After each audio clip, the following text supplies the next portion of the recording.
बिस्मिल्लाहिर्रहमानिर्रहीम एंड अस्सलाम वालेकुम। Welcome to Skyline Classroom. Skyline Classroom में आज का टॉपिक है प्रीपोजिशन सो सिंपल।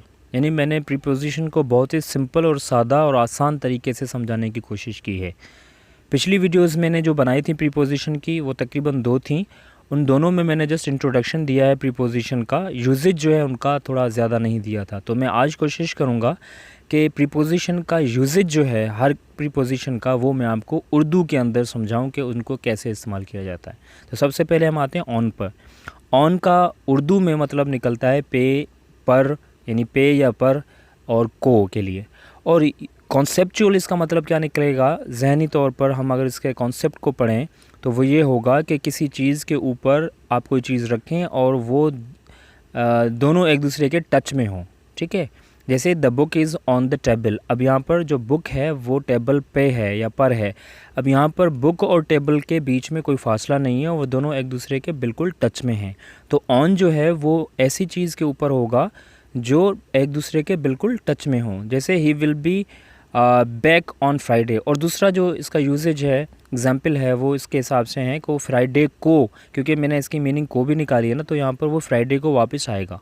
ठीक है, अब यहाँ पर दिन के लिए जब दिनों के नाम आते हैं तो वहाँ पर हम ऑन का इस्तेमाल करते हैं टाइम के लिए। ठीक है, दूसरा है he is getting married on 12 मार्च, यानी वो 12 मार्च को शादी कर रहा है। और डेट जहाँ पर आएगी, एग्जैक्ट डेट जहाँ पर आएगी, वहाँ पर भी हम ऑन इस्तेमाल करेंगे। अगर खाली मंथ का नाम आएगा तब हम इन करेंगे, पर अगर डेट आएगी तो ऑन आएगा। ठीक है, अब हम आते हैं अबव पर।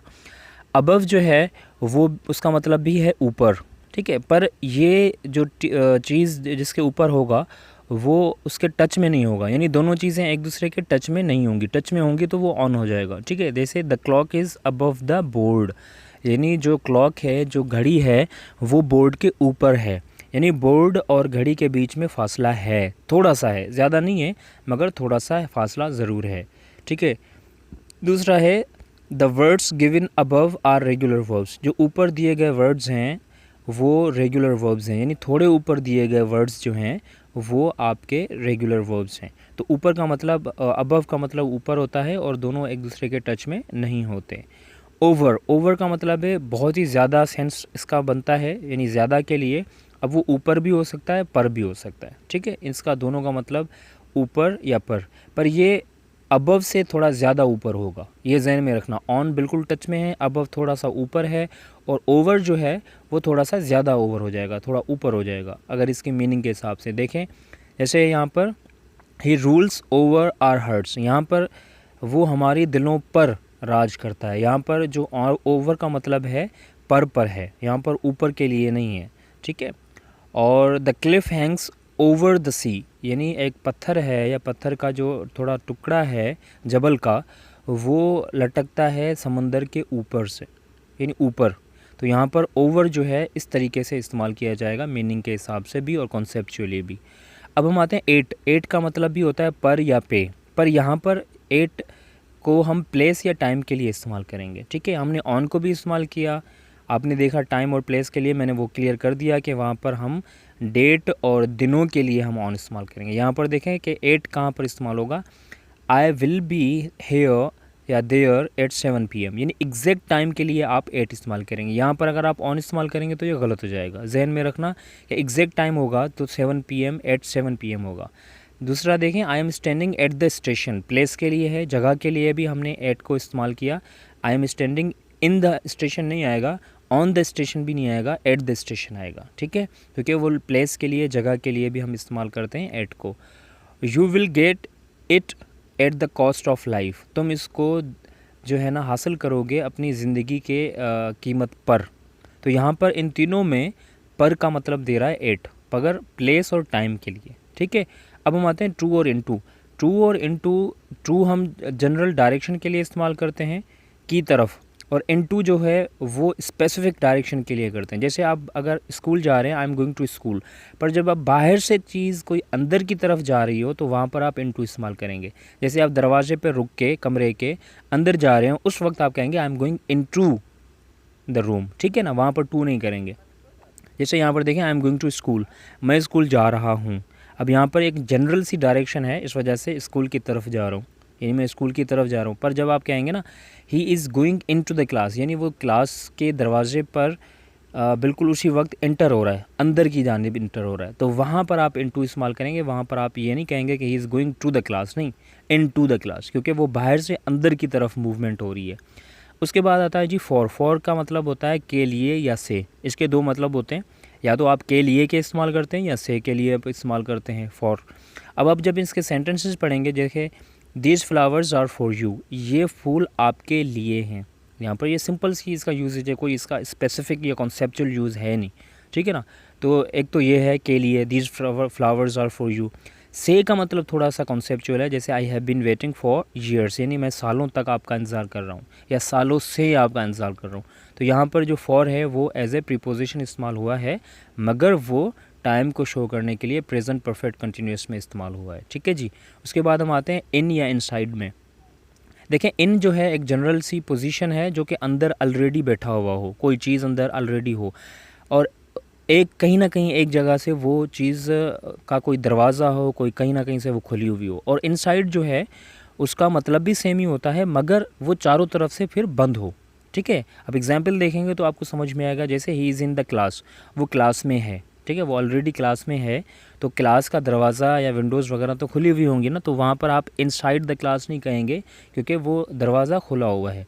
पर जब आप दूसरा एग्जांपल देखें, my books are inside the bag, मेरे बुक्स जो हैं वो बैग के अंदर हैं, अंदर की तरफ हैं, तो बैग जो है बंद हुआ है, ठीक है, चारों तरफ से बंद है, उसकी जिप भी बंद है, तो वहाँ पर आप इन नहीं करेंगे, इन द बैग नहीं, इनसाइड द बैग, ठीक है। तो ये कॉन्सेप्ट है इसका कि इनसाइड चारों तरफ से बंद होता है, इन नहीं होता। उसके बाद है बिसाइड। बिसाइड का मतलब है के साथ या बराबर, ठीक है, उर्दू के अंदर इसकी मीनिंग निकलती है बिसाइड की के साथ या बराबर। अब जब आप इसकी के साथ या बराबर की मीनिंग देंगे तो सिंपल सी बात है, आपको वहाँ पर बिसाइड का इस्तेमाल करना होगा, पर इसमें एक और भी यूजेज आता है, वो मैं आपको इंशाल्लाह बाद में बताता हूँ। विथ भी आता है और नेक्स्ट टू भी आता है, बहरहाल वो बाद में हम देखेंगे। जैसे put your bags beside you, यानी अपने बैग्स जो हैं वो अपने बराबर में रखें, ठीक है, अपने बैग्स जो हैं वो अपने बराबर में रखें। दूसरा है come and sit beside me, आओ और मेरे पास या मेरे साथ बराबर में, मेरे बराबर में बैठ जाओ।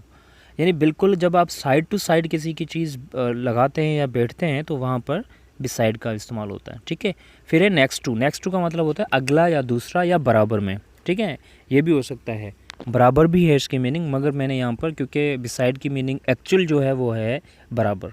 अच्छा, नेक्स्ट टू का मतलब अगला या दूसरा, ये इसमें कन्फ्यूजन हम करते हैं कि हम बिसाइड को नेक्स्ट टू को बिसाइड में इस्तेमाल कर देते हैं, तो मैंने इस वजह से इनको थोड़ा सा इनकी उर्दू जो है डिफरेंट कर दी है, ठीक है। जैसे Ehsan is sitting next to Ali, Ali के दूसरी जानिब बैठा है एहसन, ठीक है। अब मैं बराबर में भी बोल सकता था, पर क्योंकि मुझे वो दिखाई इस तरीके से देख रहा है कि एहसन जो है पहले मुझे अली दिखाई दे रहा है, उसके बाद मुझे एहसन दिखाई दे रहा है, इस वजह से मैंने वहाँ पर नेक्स्ट टू का इस्तेमाल किया है, ठीक है। उसके बाद है go and sit next to him, जाओ और उसके बराबर में या उसकी अगली सीट पर बैठ जाओ, दूसरी सीट पर बैठ जाओ, क्योंकि मुझे वहाँ पर पहले वो दिखाई दे रहा है, उसके बाद जो मैंने नेक्स्ट टू का इस्तेमाल करना जो ना ज़रूरी समझा। उसके बाद हम आते हैं बिटवीन में।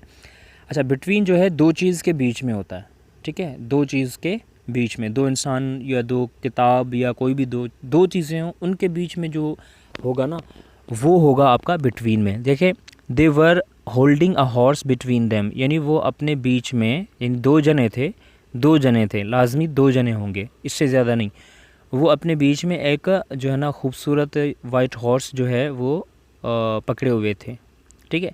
The fight was between Andrew and John, यानी जो झगड़ा था वो एंड्रयू और जॉन के बीच था, यानी दो जने थे, इस वजह से हम बिटवीन का इस्तेमाल कर रहे हैं।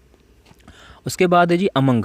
अमंग जो है दो से ज़्यादा के बीच में जो चीज़ होती है ना, तो वहाँ पर हम अमंग को इस्तेमाल करते हैं, ठीक है, बिटवीन दो के दरमियान, और अमंग जो है वो दो से ज़्यादा के दरमियान हो जाती है बात, ठीक है। तो ये जहन में आपने रखना है कि बिटवीन कहाँ पर और अमंग कहाँ पर। जैसे health cards were distributed among the people, यानी सेहत के कार्ड जो है ना तकसीम किए गए लोगों के दरमियान। अब यहाँ पर अमंग का मतलब एक से ज़्यादा लोग थे, दो से भी ज़्यादा लोग थे। अगर दो होंगे तो वहाँ पर सीधी सी बात है बिटवीन आएगा, मगर दो से ज़्यादा होंगे ना तब हम अमंग को इस्तेमाल करेंगे, ठीक है जी। अब ये जितने भी प्रीपोजिशंस मैंने आपको पढ़ाने की कोशिश की है वो एक तो कंसेप्चुअली